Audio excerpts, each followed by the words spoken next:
we've got a pretty bitchin' Nissan S13 240SX. Let's go for a quick little test drive. All the way to 6.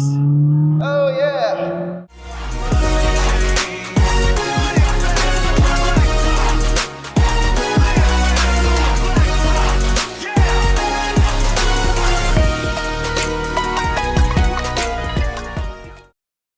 What's up guys? Welcome back to another episode of Monji TV. On today's episode, we've got a pretty bitchin' Nissan S13 240SX with a classic Type X body kit on it.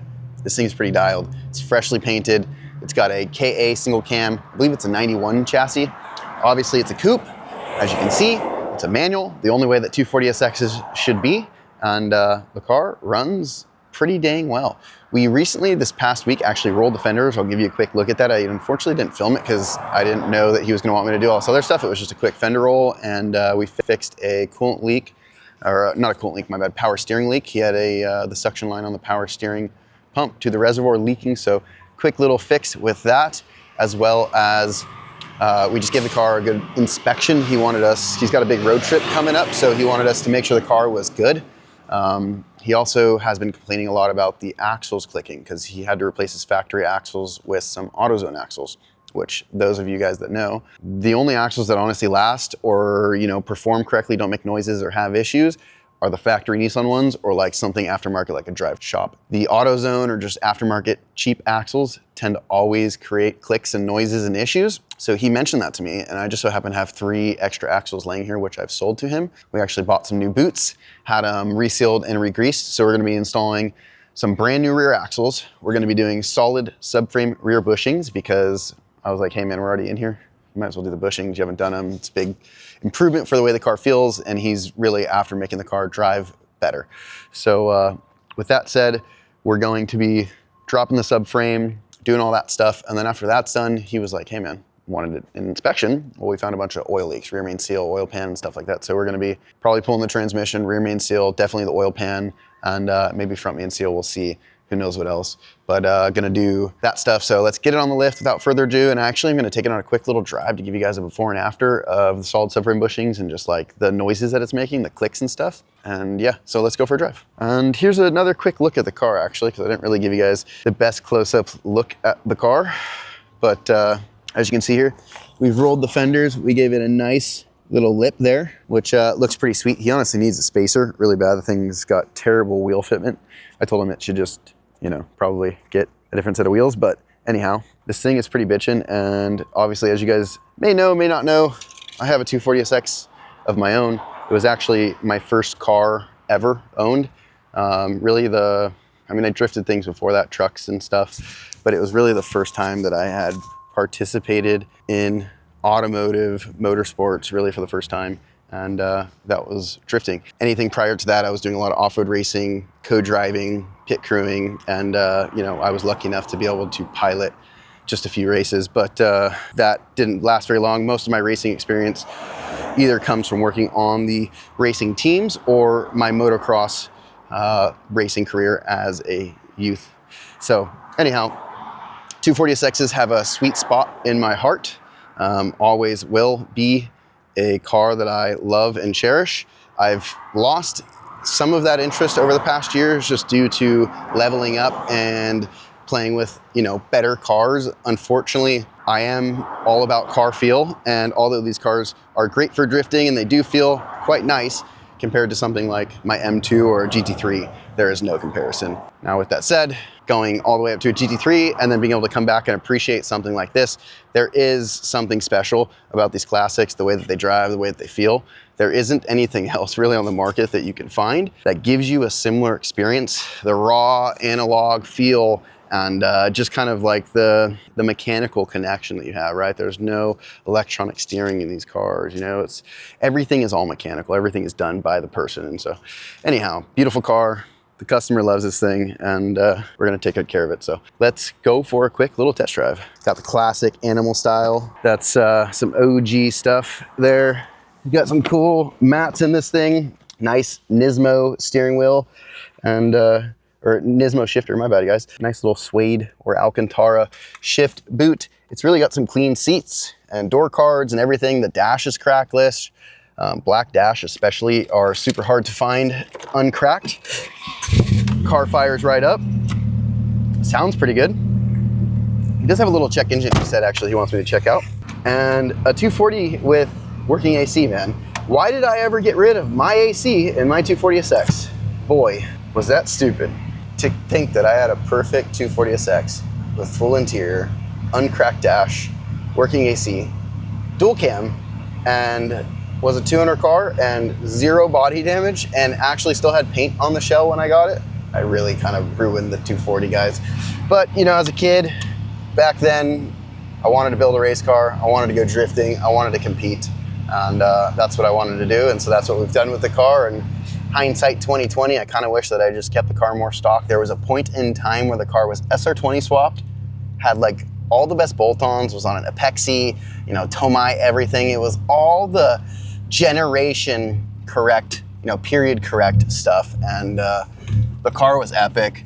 At that time, it still was all matching one color, you know, paint job. I had some really cool square, you know, 4 lug wheels on it, and the car was slammed and stanced and was honestly epic. I should have just left the car like that, enjoyed it, daily drove it, just street drifted it, and not tried to go compete with it and build a race car. But you live and you learn. So anyhow, it's really fun to be back in one of these things. They do have such a just different feeling, and I don't know how to explain it, but it's like being back in one and driving it, I kind of forgot how long the front of these cars are. It's actually like you're sitting kind of quite far back in the chassis, which gives you this kind of weird boaty feeling almost as you're going down the road, which I kind of forgot about.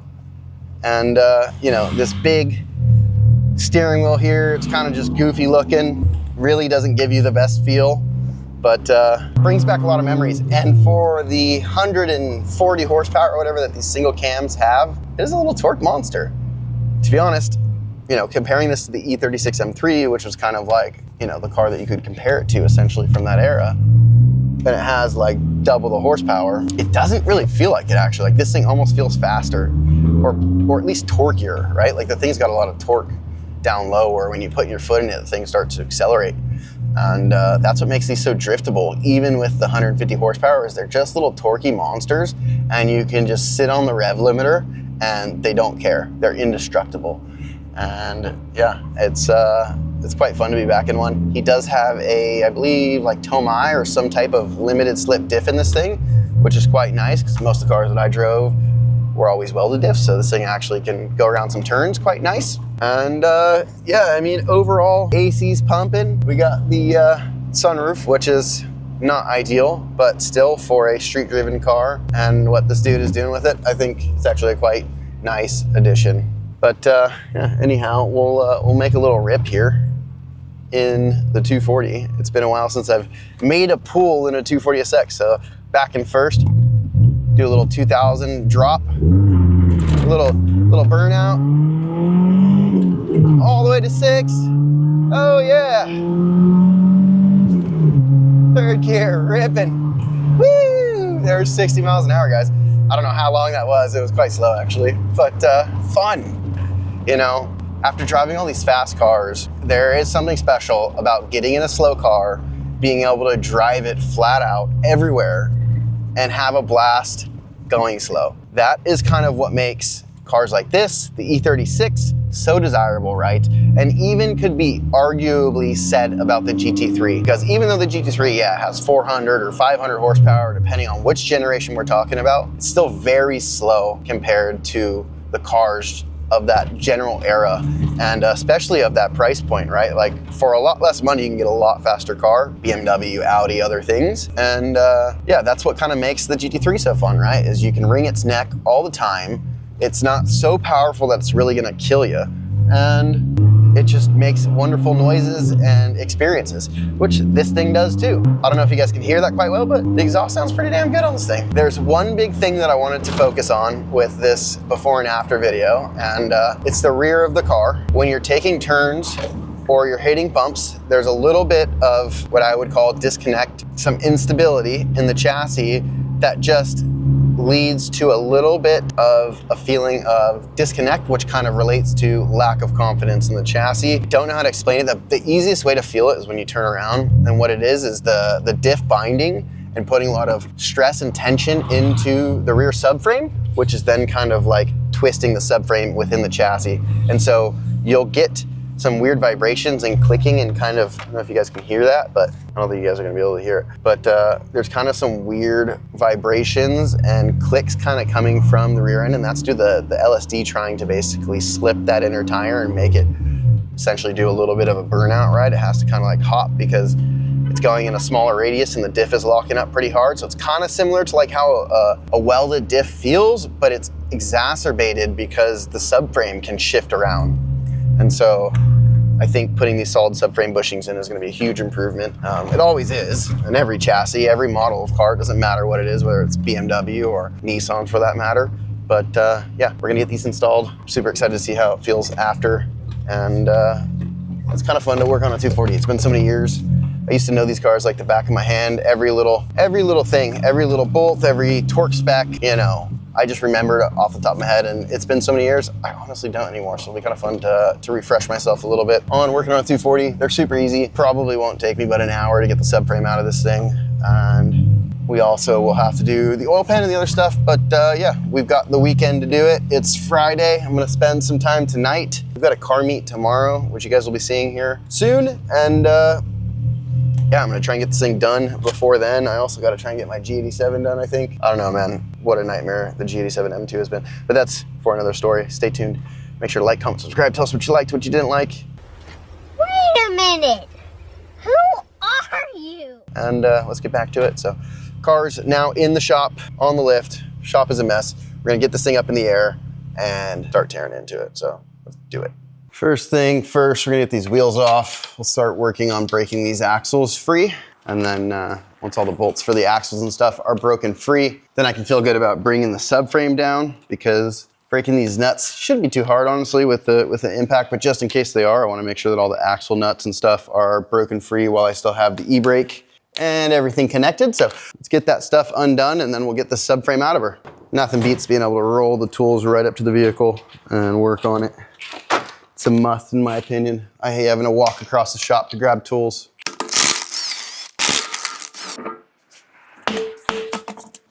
Hey guys, I don't know what, Japan racing wheels. Yeah, I have no idea what kind of wheels these are, but they're super reps for sure. Anyhow, guys, as you can see, he's got a new axle nut, which is signs of them putting some new axles. You can actually see the shaft is nice and clean. He's got some Megan shocks on here. He's got this nice ISIS, I think it's an ISIS back section here. This little, I guess it's ISR. Did I call it ISIS, guys? That's what it used to be called. They were like ISIS for a few, I don't know, months or a year or so, and then they went to ISR pretty quick. But I think that's what it is. Stock exhaust from there, back, and then after the cat, he's got some kind of hodgepodge custom Flow Master FX muffler to this dual outlet setup, and then Type X kit. Other than that, this car is actually like super, super stock, which is cool because most of these cars have been modified like crazy. So we're gonna start taking all this apart. Let's get this thing torn apart. I'm not even gonna try and explain. Axle nuts gotta come off. Calipers will just be hanging from the chassis. The drive shaft will have to come down. Exhaust will have to come down. The shocks will stay hanging in the body. We'll just pull them off the rear here. And the subframe bolts, so drive shaft, and that's about it. This thing should pretty much come out pretty easily. So let's get to it. All right, guys, so I'm pulling the cotter pin here. You squish the ends together. Just use some sometimes some dikes. I've kind of got some beat up dikes that I like to use for jobs like this. They work great for pulling cotter pins out. You can just kind of keep choking up on it and just yank them out. Sometimes you'll bend them, but we replace them anyways, usually every time. So no biggie here. Go ahead and break this axle nut. I think it's probably like a 32. It's been a while. Let's see. 32 mil, guys. Nailed it. Nailed it. Where's my 1/2 inch impact? Just as I had expected. Since they're nice new axles, they came off nice and easy. I've done the cotter pin on the other side. I like to bounce between. We've got both shocks off as well. I didn't really show you guys that, but the shocks as well have been undone. And so the subframe's actually kind of hanging down. I'm gonna take the thing up a little bit more and start popping off. I guess I'll get these brakes while I'm here, but I'm gonna start popping off all these subframe, brackets. There's like a bracket in the front that's gotta be removed, and the drive shaft bolts and the drive shaft bolts and the exhaust, and then this thing's probably gonna be out pretty freaking quick. But we'll get these caliper bolts real quick. It's too big. I'm gonna have to hit it with a ratchet real quick. Break the top bolt. Control arm's kind of in the way on this one. Actually, probably need a short socket even. It's still too long. Tool just fell on the ground. Gotta love that. Bad boy's busted. We'll get the other side. Did I put the e-brake on? I may have messed up and put the e-brake on, guys. Oops. Well, since that's the case, we're gonna take it up. I'm gonna get the inner axle bolts, since apparently those are at least gonna be doable right now since the axle isn't gonna spin. So, see what we gotta do. I've never seen that. This diff must be out of something else, guys, because even though this must be like a, I think it's the J30 diff or something like that, because this doesn't look like a typical 240 diff, and it's got a limited slip in it. So it must be a factory limited slip though. I swear you've seen an aftermarket one. What's crazy, it's got a speed sensor, and the overall shape of the casting is not the same, or even the flanges here on the axles are different, which, well, I guess the inner flange isn't, but the actual axle design is different. We'll show you guys when we get it out. Guys, we're just working on the axle hardware here. It's nice, it's coming out easy. That's pretty funny. Somebody straight put it like 2 different ways. I think he said Euroclass did this. Literally, the bolts are going one direction and then they're going the opposite direction on the next bolt. I don't understand how you do that. Attention to detail, guys. Most shops are lacking it, unfortunately. Where'd that bad boy go? These little washers are kind of difficult to get because the nut location is recessed, and so you're up against the actual of the diff trying to actual bolt out and not drop the washer. Kind of funny. Anyhow, we'll get her done.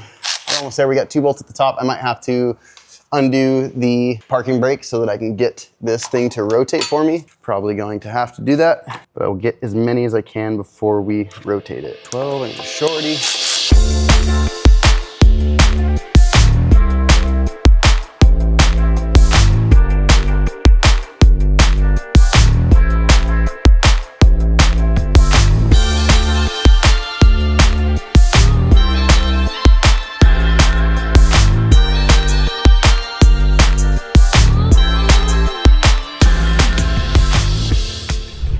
Definitely gonna have to rotate this thing to get the last 2 on each side. It'll be too difficult. We've gotten 4. Basically, I'm on the 4th one on the driver's side here.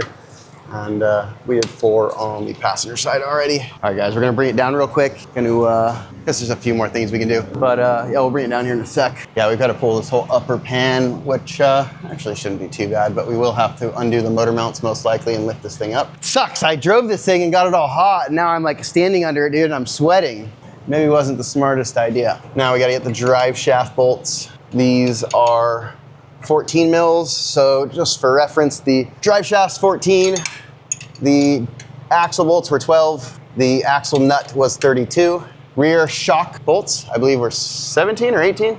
Honestly, didn't look too hard. I think it was a 17 for the lower shock nut, and the exhaust is gonna be held in with. We've got some more 17s here holding the subframe in, and some more, I think they're 14s to the chassis. And then that's pretty much it, guys. The exhaust is gonna come out, then the subframe's gonna come down. We do have to deal with the parking brakes, which just clip up here at the front of the subframe. I think there's actually maybe 2 10 mil bolts, 1 on each side, that hold them in. But yeah, anyhow, we'll show you when we bring it down. We're almost there. These things are easy. This is honestly such an easy car to work on, it's crazy. That's why I used to love them so much back in the day. It's just simple. You know, these modern cars are so much stuff, heat shielding and extra protection and lines and just crap you don't need.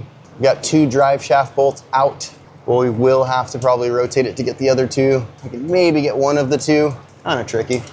It's a little tight. Try not to lose your washers and nuts. I like to put everything back on the hardware. We did drop a nut. And there is 1 washer still missing from earlier, which I will have to find here in a second. Yeah, let's see. Can we get this other one here? Maybe we can. I gotta get my special wrench, guys. It's got a different angle on it. These wrenches come in handy. You've got this head that's at like a 60 degree and then one that's more at like a 45, which just gives you a little bit more, in tight spots like this, momentum or movement to continue grabbing the nut and be able to get to the next flank. Because sometimes when you're in weird positions like this with a standard combo wrench, you'll kind of like run into a limitation where you can only travel so far and you don't travel far enough to get to the next flute, and then you're kind of stuck between 2 turns, and flipping the wrench over, which works sometimes, doesn't work in situations like this where it's very tight clearance. sometimes you need these special wrenches, which are lifesavers when you do. Let's see if we can get this last drive shaft bolt. I think we can without moving it. Okay, she's being a pain in the butt. I'm gonna have to twist her. So we're gonna bring the car down real quick, undo the parking brake, rotate it a bit, and then put it back on. As you guys see, we just rotated the drive shaft around. We'll be able to access those other bolts.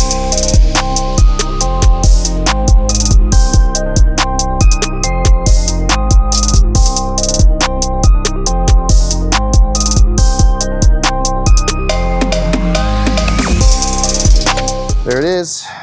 The axles are undone. Let's get this exhaust down. The biggest problem with this exhaust is there's nowhere to disconnect it. You have to pull the whole freaking thing, which I would rather not do because the bolts up front look quite rusty. God only knows that those things are gonna break. That is not so fun. So maybe we lower the exhaust down, let it kind of hang on itself, bring it down kind of as far as we can. If we can get it to here, that might be enough to just bring the subframe down to the table, and then I'll kind of just leave it close to the car and do the bushings, slap it back up in there. We really just have to do the subframe bushings. It's not that difficult. So maybe I don't pull the exhaust down all the way. We're going to pull the bolts here at the back holding it. And it's also gonna be an issue the way that this thing is done. Sometimes the way, when aftermarket exhausts are used, this thing's been modified. They put like a really heavy turn down so the thing doesn't pop out of the rubber hanger, which is great because it doesn't pop out, but it makes it like sometimes impossible to remove the exhaust. So yeah, I'm gonna figure that out. I'm gonna actually take a quick break, take a quick sip of water because I'm dying, it's hot in here, and then we'll get back to it. All right guys, the camera died for a quick sec, but we've got the subframe basically sitting on the table here. I've gone ahead and removed all 4 bolts. I like to just break it while it's up in the air and make sure that all the nuts come loose, and then I'll bring it down to set it on some jack stands or a table. We also did end up removing the whole exhaust, which the couple of the exhaust studs pulled out, but the hardware at least came off. It looked rusty, but it wasn't so bad. So this subframe, as you can see, is basically already down. We're going to slowly take the car up. We've got to watch these calipers, make sure they don't snag, make sure the coilover will kind of try and catch on the upper arm as it comes through. So you just got to kind of make sure that those pop through and that your brake calipers are nice and free. There are 2 10 millimeters on the front of the subframe that hold the e-brake cables to the actual subframe. Be sure to get those. And like I said, we'll continue to slowly go on up. The subframe's kind of catching somewhere, or the weight of it's kicking back. Kind of keep going slowly. It's nice, obviously, if you guys got a second person to watch the other side, but if you're doing this by yourself, it's still pretty freaking easy, guys, as you can see here. And I've done this numerous times on the ground with jack stands on the floor, so you don't need to lift. You can do this at home. It's a really easy job and makes a huge improvement for these cars. As you can see, the shock just got kind of caught there. Go to the other side and make sure she's not stuck on that arm. They like to catch on the lip of the arm here on their way up. So just take note of that. You can see the drive shaft just kind of completely fell down, and she's up and out. So that's it. We're going to, honestly, I'm gonna hook the customer up and give this thing a nice power wash and maybe hit it with a little bit of fresh black paint where it's needed. Honestly, the whole chassis could almost use a power wash. Maybe I'll hook them up and do the whole thing. We'll see here, guys. Anyhow, the subframe is out. We're going to hammer these little upper ridges. These need to come in the front. They come this way, and I believe in the back it's the same. They come up. As you can see, there's like a case. There's no lip here on the bottom, but you can see that there's like a lip that the bushing is kind of molded to, or there's an outer case that's metal that the bushing is molded to, and there's a lip for when they push it down that it stops. And so whatever side those lips are on, whether it's a BMW, Toyota, Honda, whatever, make sure to notate that on this Nissan S13, they go up. So we're gonna pop those bad boys out with the new solid subframe bushings. We do not need to reuse these. It makes it look prettier. You can reuse them, but there's no benefit really.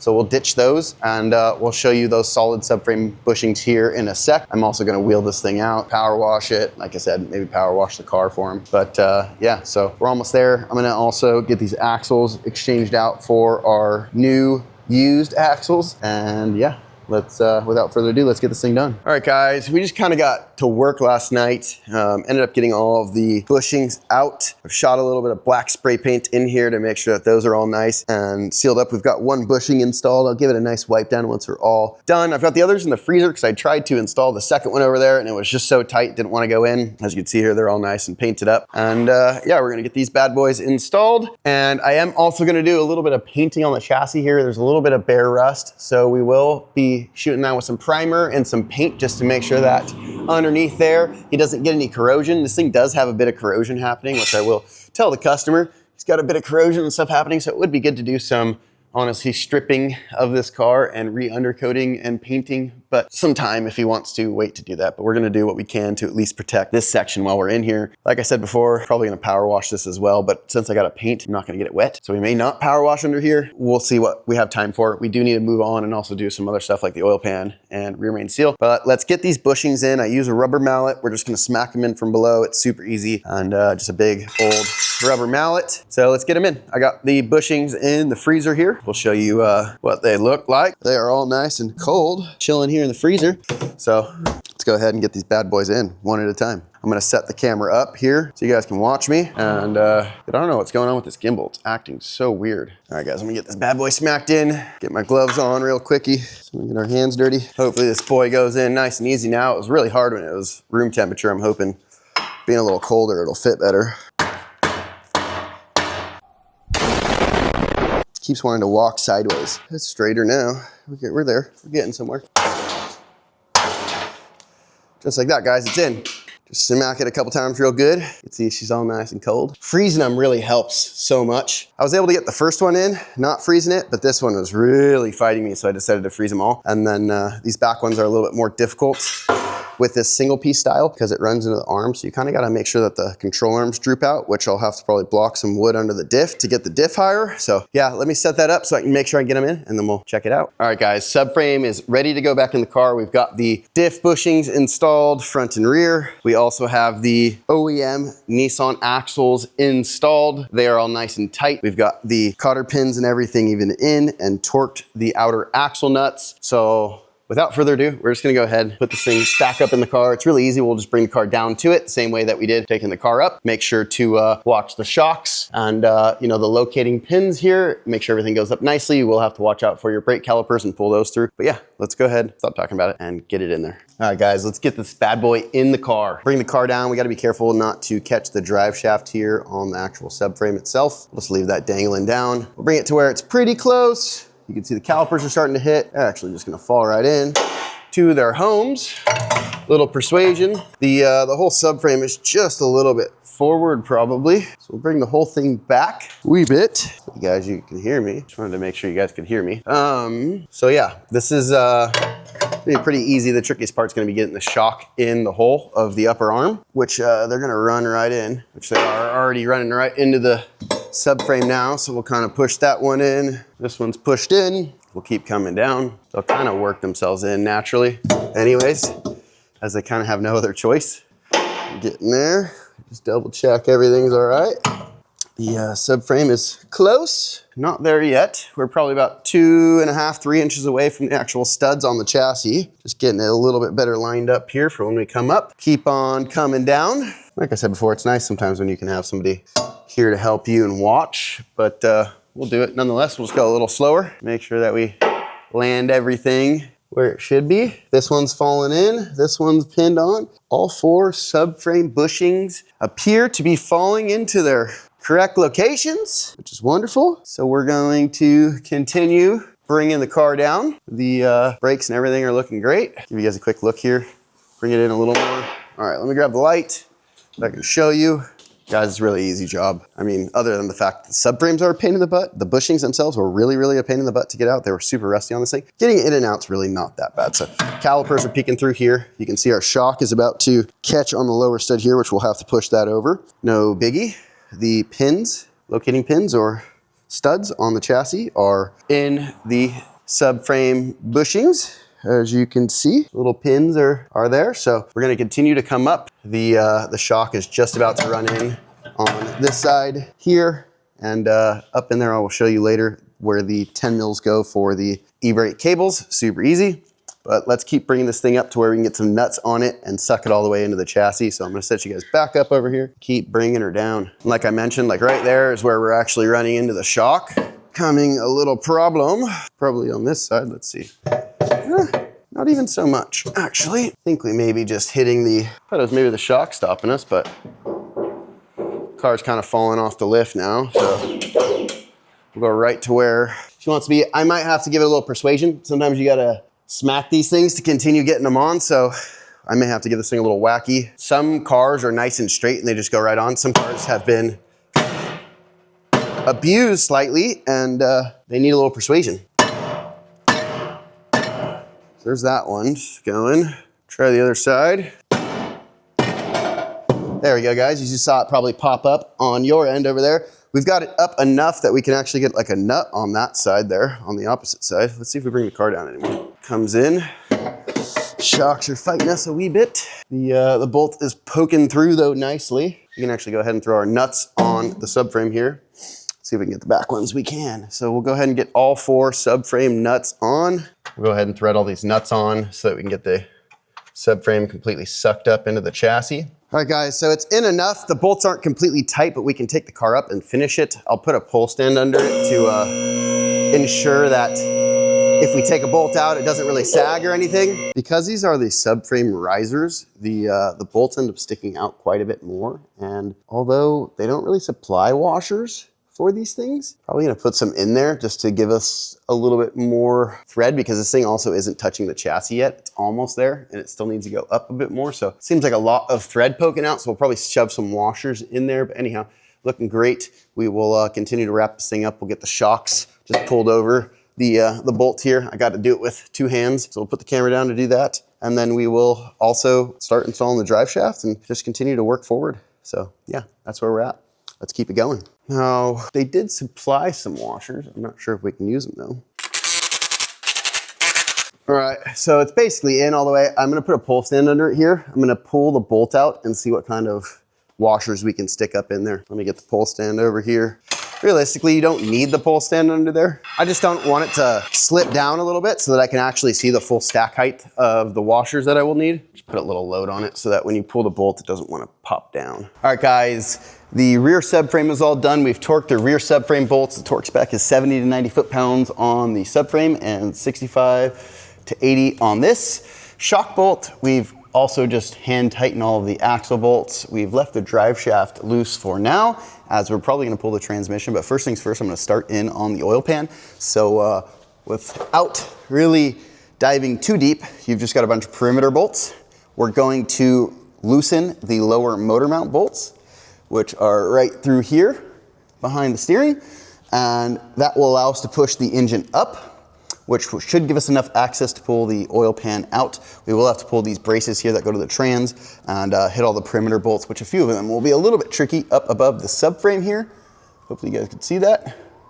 And yeah, so let's just get these brackets off and start zapping those bolts, drain the oil. I gotta move some of this crap here. And yeah, let's get her done.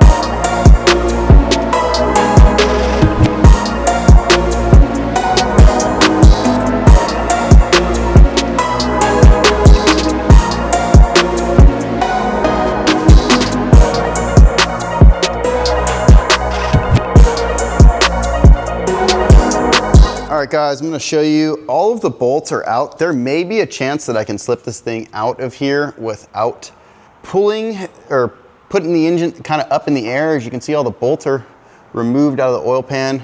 But basically what we're gonna do now is just try to slip it out. I mean, there's a bit of room up in there, so it may just pull out, but putting it back together is really the concern. So we will still most likely lift it up unless I feel there's enough room.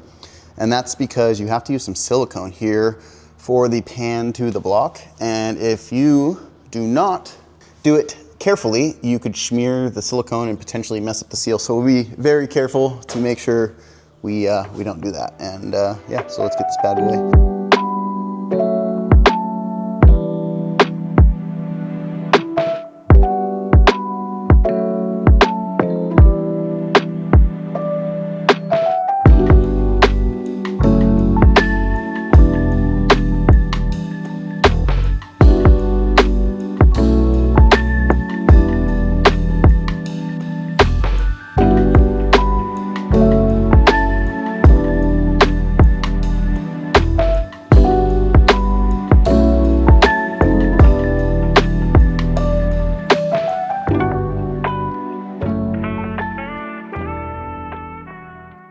All right, guys, as you can see, the oil pan is off. The mating surface is all nice and clean. To get enough clearance, we ended up pulling these subframe bolts off. I have the engine on this pole stand here being pushed up. We did have a cross brace at the top that we had to take off. I noticed the motor mount's completely smoked, so we'll probably put in some new motor mounts in it. There was also a bunch of timing chain in the oil pan. So here's a huge chunk of timing chain guide, which is not good. And there also is some more guide pieces, bunch of little broken bits and stuff that were down in there. And then obviously the silicone for me cleaning the pan. So not the best, but looking at the motor, I don't know that there's a whole lot of tension on that lower section of the chain guide. So I think we're gonna be okay. Without it, obviously, it's probably been running without it for quite some time. There is some decent carbon buildup on the inside of the block. So I'll be sure to let the customer know to do more frequent oil changes. We may rebuild this oil pump because it seems to be leaking. We'll do the front main seal. And I pulled the drive shaft out of her again completely this time so we can drop the training, because even though it's probably not the worst rear main seal leak, since he's doing the oil pan and everything, he just wanted it to be nice and oil tight. So we're gonna do all the engine gasket. So without further waiting, let's get this oil pan back on. We've taken it outside, degreased it, cleaned the perimeter up completely. All the old silicone is gone, and it's been degreased top and bottom. So as you can see, the outside is also even clean, been completely degreased and ready to go back in the car. So let's get some gray Ultra silicone on it and get her back in there. I guess I'll just set you guys up and let you watch me install this bad boy. So first things first, I'm gonna go ahead and applicate all this gray silicone on the perimeter here. We'll do our best to just put a nice bead right down the center. Guys, we're just doing the final wipe down here on the block. Just before we put the pan on, we wanna make sure from sitting, you'll get some runs of oil. And so we wanna just be sure that everything is nice and lickety clean. You wanna be able to eat off this stuff, guys. If you want good mating with your gasket material, you gotta make sure you got no oil in between. So we'll do one final wipey. Like I said, one final pass. Anywhere I see anything, do one more clean piece of paper towel. That is it. Silicone's already on the oil pan. I'll show you that here in a second. All right, guys, let's put her up there. And then one of the most tricky things is actually gonna be getting some hardware in it to hold it. I'll grab a couple bolts. Make sure I have a couple bolts nearby. I'll get a 10mm gun ready real quickie. So we aren't waiting for nothing. Got the gun, we'll get a nice little extension. Yeah, it should be good. Should be good right there. Maybe we'll put a couple of these bolts on the front bumper here. Right there, put the gun right here. Try to rig it up, you know, so we can do it all in one motion. Big tricky thing here is gonna be to avoid this pickup with our silicone, which we've done. And we'll want to avoid the silicone all the way down from touching on anything. Alrighty guys, we are basically in location. Grab a couple bolties, grab the gun, and I'm gonna gently lift this bad boy up and try my best here to align a couple bolts without moving it too much. She's squirming a bit, but it's quite difficult to really know where the bolts are at first until you lock one in, and then it becomes easier to get the second one. So first things first is finding the first bolt hole, get her to go in. Got one. Grab the gun, bring her up a little. It'll help me a wee bit there. Go back corner here. All right, we got two in. One in the back corner, one in the front corner. Now we just work our way around, get the rest of them in the existing holes, the remaining holes. Don't make any of them tight just yet. Just bring everything down just loosely. With silicone, it's really good to get all the bolts in, get everything nice and evenly tight. Work them down slowly before you even begin to even think about torquing it. And you even want to give maybe like 5 minutes, 10 minutes for the silicone to kind of begin to dry a bit once it's up in there. Because if you just hammer down and tighten it immediately, you'll find that the silicone squishes too much and you might cause a leak. I mean, it's not like a for sure thing, but kind of rule of thumb is letting these sit for about 5-10 minutes before you fully suck them down. And that just really helps to make sure that the silicone kind of hardens up a little bit and has a bit of thickness between the pan and the block. And that really just helps with vibrations and just overall sealing capabilities, because it's a much thicker seal versus just squishing it all out and having a very, very thin seal between the two layers. So just a little pointer there, guys.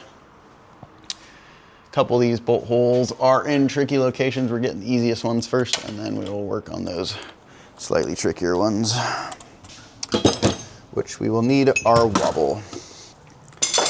All right, guys, you can see a nice new silicone up in there. All of the bolts, like I said, are still a bit loose, so we'll start bringing those down now, but I just gotta get this last bolt here in the back, which is floating around here somewhere on the ground. So I'm gonna search for that, and I'll show you guys the final product here in a second. All right, guys, here we have our new stiffer engine and transmission mounts. Let me go ahead and getting these bad boys installed. We also have the transmission mount here. The old mounts are actually basically undone. We just have to get the top side bolt, which is gonna be a little bit tricky because the thing's already up in the air, and usually I like to do it from above, so I'll have to do it probably from below. But we'll get those switched out real quick, bring the motor back down, tighten the subframe up, pull the transmission out, and get to this rear main seal. So without further ado, let's do it. All right, guys, we are under the 240. We got the shifter out. As you can see, it's just a little circlip or a spring clip that holds it in. We also have gone ahead and pulled all of the bell housing bolts out except for one right there. We've gone ahead and pulled the slave cylinder off, disconnected some of the wiring harness, just gonna let that dangle down. We've got the trans jack in here. We're gonna bring this thing down. I've already lowered the transmission bolts just a bit, or crossmember bolts, and we're gonna drop this bad boy here in a second. We've got the motor mounts nice and tight so the motor doesn't rock or fall out of the car. Subframe's back up in it and tight, as you can see. So yeah, we've got the belts off as well, so we can get to that front main seal, which we'll be doing after we do the rear main seal. But first things first, let's just get this transmission out. I've been talking about it for a while. Enough talking about it, let's get her done. This brings back the old days. You know, after just doing the clutch on my M2, the G87, it's funny how nice and easy this transmission is to get the bell housing bolts out. Whereas in the M2, there is like no room for those top bolts, so kind of funny. Makes me kind of, you know, appreciate or just miss a little bit of the old days when we used to work on nothing but Nissans, and man, things were easy back then. But make sure we got the size here, which we do. Give it a little zap, make sure she's loosey, which she is. She's real loose. So we'll go ahead and hit that here in a sec. Throw this one back in the toolbox. Grab our 1/2-inch gun for the jack itself. And yeah, let's bring this car down a bit. Seems like we're there. I think we just need a little persuasion. Grab a little pry bar. See if we can't just push her out a bit. Yep, there it is, guys. She's rotating.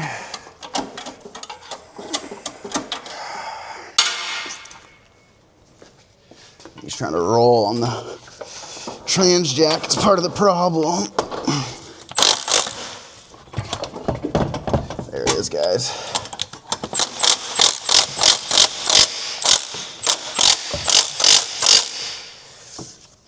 Good old days. Drop the freaking 240 transes. Now it sucks a wee bit. Alrighty. There's one Nissan 240SX trans out of the car. Like I said, guys, The whole trans freaking mount is just completely destroyed. Completely. We're gonna zap this cross member or this transmission mount off. We'll be replacing that. I'll be zapping this clutch out real quick, which we'll do now, and get this transmission out of the way here. Just put this thing to the side a bit.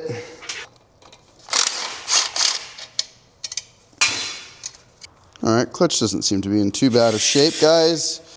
These flywheel bolts seem all right. It's nice. 18 or 19s for the flywheel bolts, guys. Got a 19 for the flywheel bolts.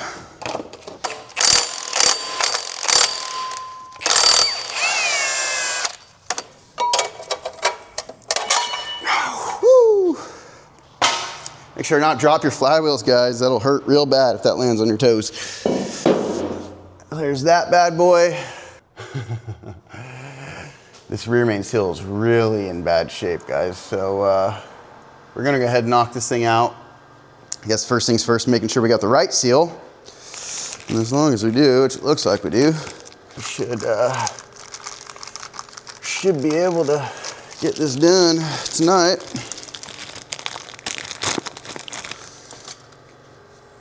Okay, looks like the right seal, guys. It's a nice one. This other seal was just installed so poorly. So surprising.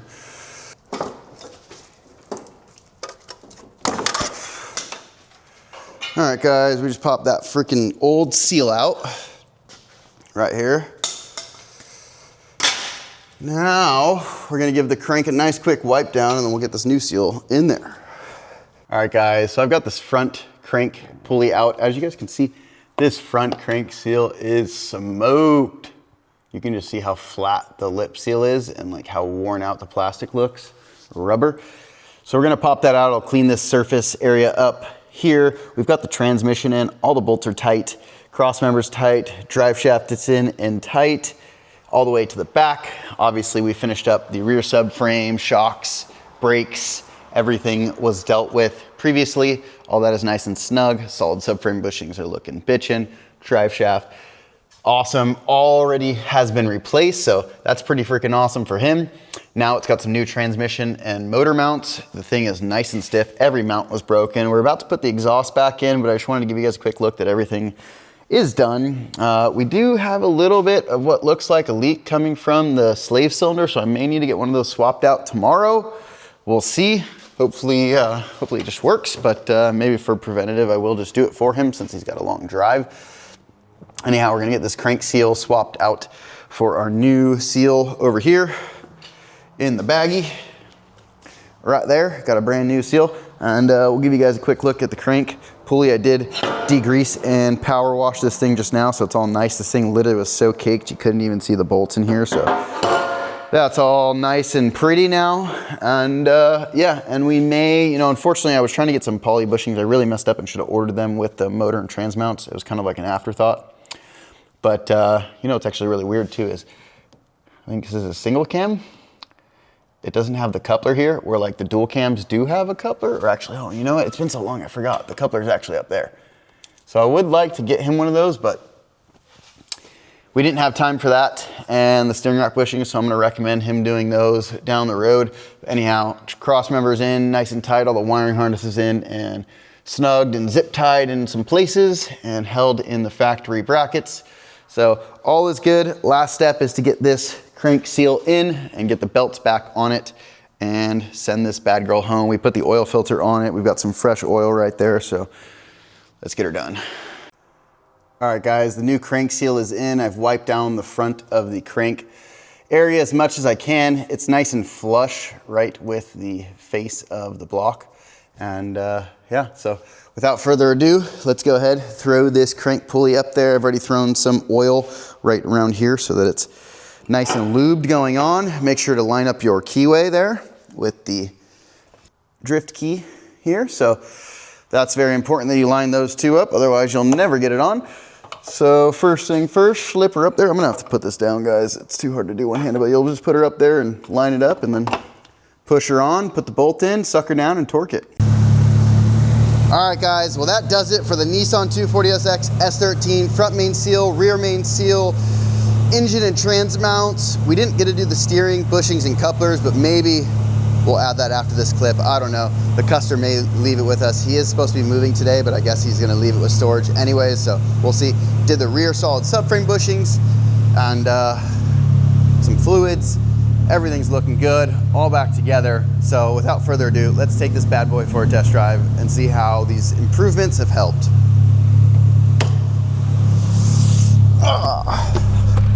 Here, you mind just freaking kind of keeping the steering wheel and my shifter in frame? Trying. Oh yeah, feels nice. The clutch grabs like it should. It feels just right there, just like releasing the clutch. You can just feel like how more tight the car feels. It just starts. There's no play in the drivetrain.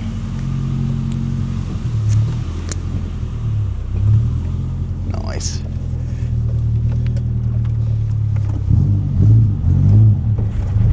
Oh yeah.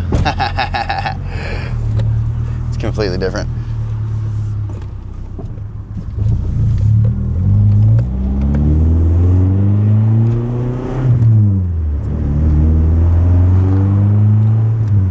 The motor and trans just shakes way less. It's the first thing I notice. It feels way different already being the passenger. Yeah. Like when you release the clutch like that, you can feel the drivetrain, everything all solid.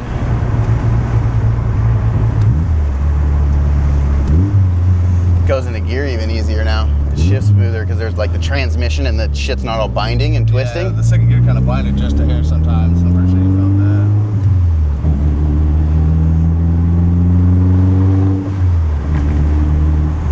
That feels nice.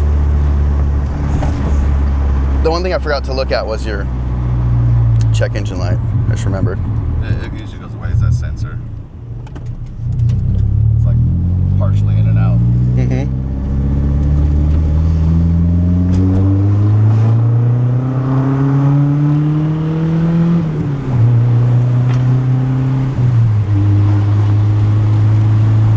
Feels nice. Like over the bumps like that, the back feels way more like planted.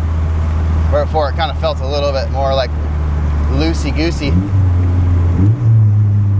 It's nice. Feels good. Parking brake feels nice. It's definitely like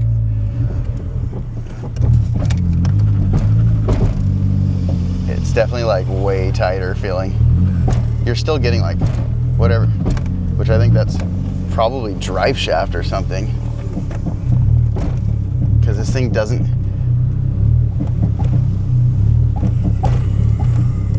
That's interesting. What is that? I wonder if that's your drive shaft, dude. Because now that it's all solid, you don't have a one-piece drive shaft, so you've got a guibo and that center support. It can flex and go like this. Really, you should upgrade to a one-piece drive shaft too. Okay. All my 240s I always upgraded to a one-piece. Just because when now that all the, anything that's basically mounted on rubber is gonna like have to absorb the load. Now you want the motor and tranny to be on some rubber so that it's not just crazy and shakes the whole dash and everything. That's fine. I'd rather the load being absorbed by the motor and transmission mounts of the twisting, than like the center support bearing. Now a lot of that force is going into the center support bearing because it's actually just like a foam support. It's really, really soft. It's the softest piece in the drivetrain. And it's possible that's what we're feeling there. This drive shaft was also a little funky. Like, who made this one? Do you know? You bought it, right? Yeah, I just bought it. It wasn't that much. It only cost me like $350. Probably half the issue. It's possible there's like a... Yeah, that's got to be your drive shaft because it's the load of the transmission. It's going ding, ding, ding, ding, ding, ding. And that fucking little middle part where it's separated. In the middle, yeah. Huh.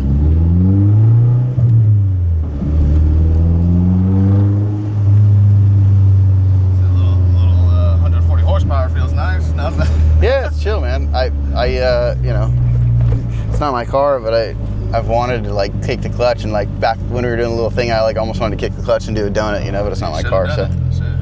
I haven't really slid this thing at all. It's also with the open diff or limited slip diff, it's always unpredictable too. With a welded diff, it's like you can be sure you're gonna do a burnout, you know. Yeah. That diff too is all, by the way, too, is not like a factory Nissan diff, you know, right? We talked about that. Yeah, it's a Nismo GT diff from. I pulled it from the thing I had. And that could also be part of what we're hearing too. Is I've never had one of those, so I don't know what they sound like. I heard the guy said it's going to sound kind of rough at times. So that could be what we're hearing I think too. The gears are more, it's more a straight cut type gear. The gears, the gearing in there and everything, it's fucking like, I think it's like 1,500 just for the gearing. And then the casing, they got it run down the zinc bolts. Got it all done. Yeah, because that's probably too partially adding to it. I forget the ratio though, it changed it back there too.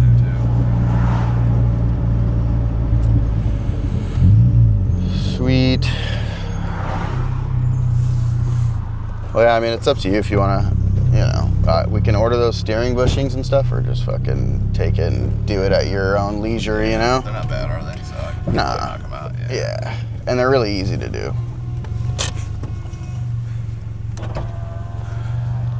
Well, hopefully you guys enjoyed that. Make sure to comment, like, and subscribe. Tell us what you liked about this video, what you didn't like. And if you're a big 240 fan, make sure to hit thumbs up in the comments, and we'll see you guys in the next one. Thanks again. If you liked this video, be sure to check out the next one. And if you haven't subscribed yet, be sure to subscribe and like the video. It helps a lot. Thanks, and see you in the next one. Let's go!